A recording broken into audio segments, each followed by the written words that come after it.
Hello viewers, আসসালামু আলাইকুম। Welcome back to my channel Rehana's blog.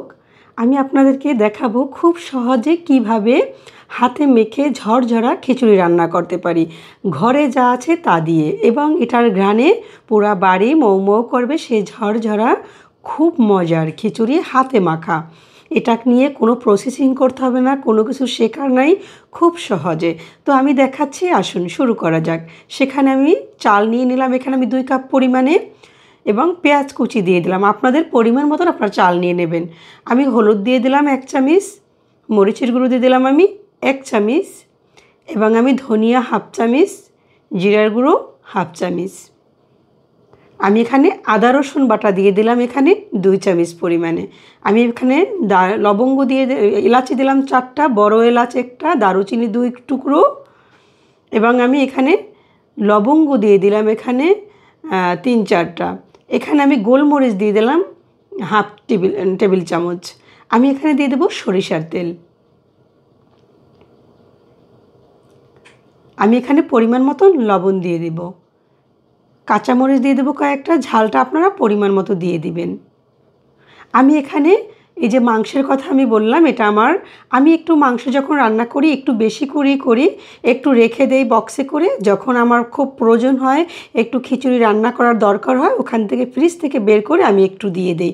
অল্প করে দিয়ে দিলে আমার হয়ে যায়, খুব সহজেই করা যায়। তাহলে কি কোনো ঝামেলা লাগে না, আবার মাংস রান্না করা, আবার এটা সেটা করা, এগুলো কোনো দরকারই হয় না। একটু মাংস থাকলে সেটা দিয়ে মাখিয়ে বসে দিতে পারি।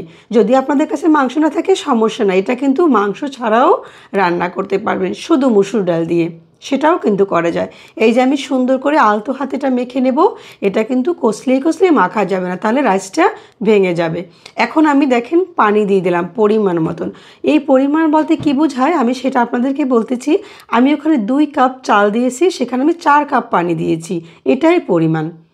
এটা যখন বলক আসবে দেখেন ভালো করে, এরকম যখন বুদবুদ চলে আসবে, এর আগে কিন্তু এটা করা যাবে না। এরকম যখন বলক চলে আসবে দেখেন, আমি ভালো করে নেড়ে দিচ্ছি। বলকটা চলে আসলে এই পর্যায়ে আমি দিয়ে দেব মুসুরি ডাল।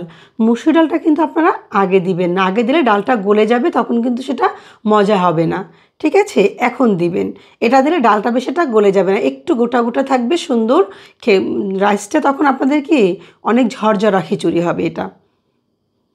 আপনারা দেখেন প্রসেসটা খুব সহজে, খুবই মজার। এটা যখন রান্না করবেন, যে রান্না করবেন সেই বুঝতে পারবেন যে পুরা ঘর ঘ্রাণে আপনার ভরে যাবে খিচুড়ির গন্ধে, কিন্তু সহজভাবে ঘরে যা আছে তা দিয়ে। একটু মাংস আমার কাছে ছিল, যদি আপনাদের কাছে না থাকে সমস্যা নাই, শুধু ডাল দিয়ে করে ফেলবে, জাস্ট প্রসেসিংটা একই থাকবে। আমি ঢেকে দিলাম। আমি 10-15 মিনিট পরে ফিরে আসছি। দেখেন আমি এর ভিতরে একবার উল্টিয়ে দিয়েছিলাম। আর আপনারা কিন্তু চুলা রাসটা একদম লো করে রাখবেন, না হয় কিন্তু এটা পোড়া লাগবে। পোড়া লাগলে কিন্তু স্বাদটা তখন ভালো হবে না।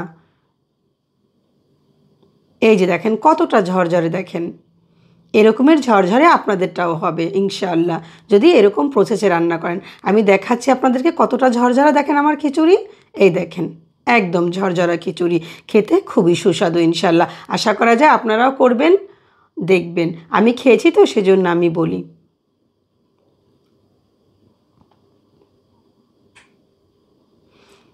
দেখেন এরকম করে আপনারা রান্না করবেন, আপনাদের খিচুড়িটাও মজা হবে। আমি রান্না করেছি, আমার কাছে খুব ভালো লাগছে, এবং সহজভাবে যখন কিছু থাকবে না, অল্প একটু কিছু থাকবে, বাস তৈরি করে ফেলবেন।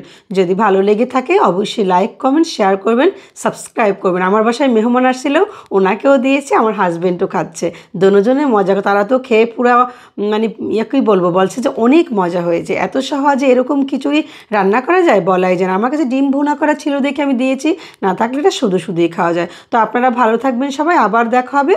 আল্লাহ হাফেজ।